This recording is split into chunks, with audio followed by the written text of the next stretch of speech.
السلام عليكم ورحمة الله تعالى وبركاته. بسم الله والصلاة والسلام على رسول الله. تحياتي للجميع، سنة هجرية سعيدة على جميع الأمة الإسلامية يا رب، وانتم بألف خير وبسلامة. يوم جديد وفيديو جديد. اليوم إن شاء الله غادي نبردوا. هذا الفيديو غيكون بارد مبرد شي شوية في هذا الصهد وهذه الحرارة. غادي نعطيكم واحد الكلاص اللي اقتصادي وبحجم عائلي، تاكلي انت ووليداتك تبردوا لي القليب في هذا الصيف، وشحال ما شريتيه غادي تقام عليك رخيص، وفيه كميه كثيره على مقارنه ملي كنشريو الوليدات واحد لواحد، وكياكل لينا بزاف ديال الفلوس وما كنشبعوش منه بصراحه.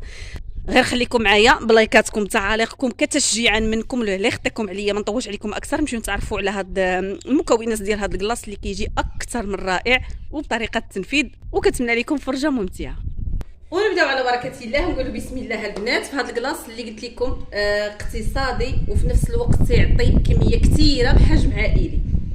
غادي يعطيكم جميع نصائح النجاح ديالو، راه ساهل ما عندكمش مناش يخلعكم البنات. اول حاجه كناخذوا نص لتر ديال الحليب، والحليب اللي يكون بارد قريب ديروه في الفريكو حتى يقرب انه يبدا يربي الثلج باش الكريمه تطلع معكم بسرعه. هنا نص لتر. هنا عندي انا هاد الكلاص، كيف ما ممكن تاخذوا هذيك البواطه اللي مكتوب فيها لاموس، ممكن تاخذوا الكريم شونتي، ممكن تاخذوا هولالا، ممكن تاخذوا اللي حبيتو. انا حبيت هذا بنكهه الفاني، هو اللي غادي نديرو. كيدير 13 درهم البنات، حتى هو كان عندي في المجمد، يعني درتو في الفريغو هو والحليب. هنا واحد الاشاره غادي نقولها لكم مهمه، وهي نقدر نقول هي الرئيسيه في نجاح هذا الكلاص هذا. هنا ملي كتقراو التعليمات اللي كاينه هنا كيقول لك نص في 4 لتر ديال الحليب. هذا محتوى الظرف كيدار في 4 لتر ديال الحليب، ولكن حنا كيف ما لاحظتوا معايا درت نص لتر ديال الحليب. نقول لكم السبب علاش. الا درنا غير رابعه ملي كنخدموه ونديروه يتكلاصه يعني في يجمد في المجمد، كيفاش كيخرج لكم في الفينال لا كلاص؟ كيخرج لكم محجره البنات. حتى ملي كتبغي تاكليه بالمعلقه كتجيك المعلقه ملي كتغطسيها فيه كتجيكم قاصحه، يعني كيجي قاصح. اما ملي كنديروا نص لتر بالتجريب، وخذوها من عندي البنات بعينيكم مغمضين.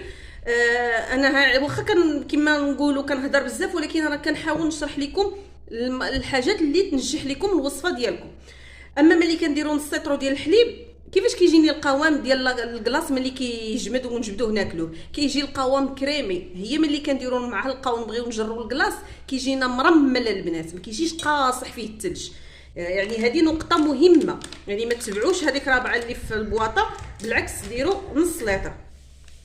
غنكبها هنايا وصافي. غادي نبدا نخدم هنايا بالباتور. عندكم البنات من 8 حتى ل 10 دقائق تخدموه، حيت كون كنت درت انا رابعه ديال الحليب كان غنبقى نخدم حتى كيولي عندي القوام ديالو قاصح. دابا ملي حيت درنا نص لتر، ملي غادي نبداو نخدمو غيجي القوام شويه خفيف وجاري. وهذا هو كما نقولوا بيت القصيد في نجاح هذه الوصفه هذه، خاص القوام يجي جاري. انا دابا من بعد ما غنطحن من 8 حتى ل 10 دقائق. الا كان عندكم الباطور كيسخن ريحوه مره، وملي يعني توصل هكا 8 دقائق 10 دقائق غادي نوريكم القوام كيفاش داير، باش نوريكم الاضافات اللي ممكن نديروها ليه باش نعززوه اكثر ويجيكم بنين اكثر.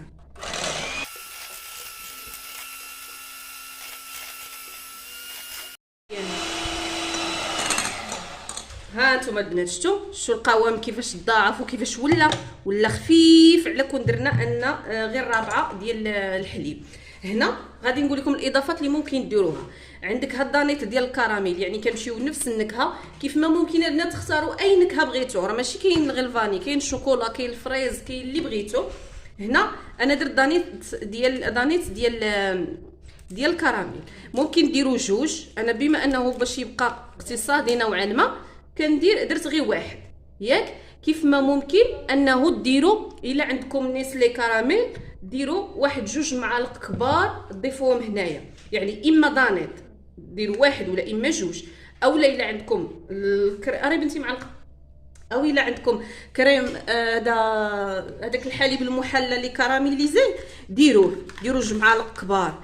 ما عندكم لا هذا لا هذا غادي تقبطوا فلو ديال درهم ونص ديال الكراميل. بنكهه الكراميل غادي تضيفوه هنايا.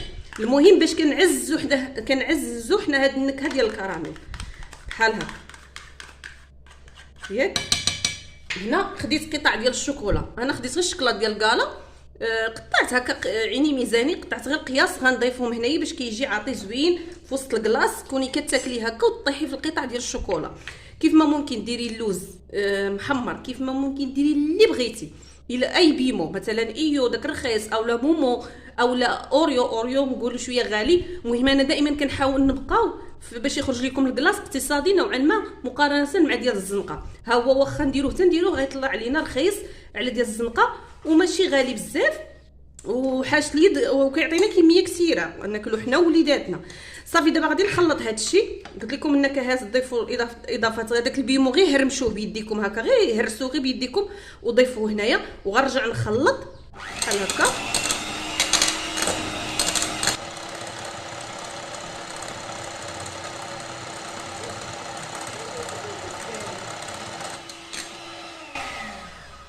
صافي يا البنات، شوفوا تبارك الله قداش ولا الخير والبركه.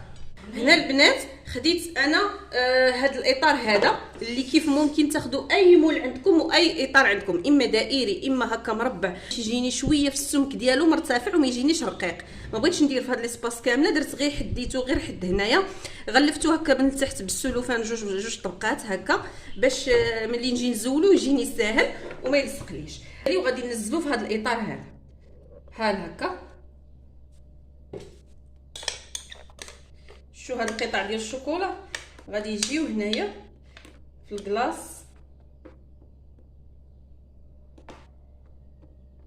نحاول نوزعهم باش يجيو في البلايص كامل. غادي ندخلوا البنات للكونجيلاتور على الاقل واحد 8 ديال الساعات. الا كان عندكم الفريغو عرفتوا واحد السباتيل قلبت عليها حتى عييت ما عرفتهاش هي البنات فين غبرت. الا عندكم الفريغو تيجمد مزيان راه 6 سوايع يكون كافي. انا دابا غادي نديرو، دابا درتو بالعشيه غادي نخليه بايت ليله كامله، غادي نحاول نسوي له الوجه بحال هكا وغادي نخليه ليله كامله البنات. الغد دابا ان شاء الله غادي نغطي له وجهه بالسلوفان اكيد باش ما يشمش ليا الريحه اللي في مثلا اي ريحه كانت في المجمد ما يشمهاش. ومن بعد ما غادي يدوز ليله كامله الغد به ان شاء الله غادي نرجع نتلاقى مع الحباب ديالي الناس العزاز على قلبي ونوريكم الشكل النهائي والطريقه اللي غادي نزينوا بها بداك الشيء اللي متوفر عندي في البيت ديالي. دائما كنقول لكم ما تكلفوش على نفسكم، داك الشيء اللي موجود عندك في الثلاجه قضي به، الله يعمل ما عندكش خليه هكا. المهم هو الكلاص كلشي الوليدات غيفرحوا به وغياكلوه وقلنا اقتصادي وزوين بزاف. درت معكم البنات نقول لكم السلام عليكم بعدا لان هذا راه الله غد لي. ها هو البنات جبدته من المجمد، الا ما بغاش يتنصل لكم المول كتشدوا البريكي كتشعلوها هكا وكتبقاو دوزوا عليها هكا راه بسهوله كيتفك عليه هذا الاطار هذا. وها هو الشكل. انا ما عنديش واحد التبصيل اللي يكون طويل، شديت غير البلاطو البنات غلفته بالسلوفان بحال هكا وحطيته هكا. هنايا طريقه الزين، هنا قلت لكم ديروا اللي بغيتو، اما اللوز ايفيلي محمر اما المهم اللي قسم الله اللي كاين.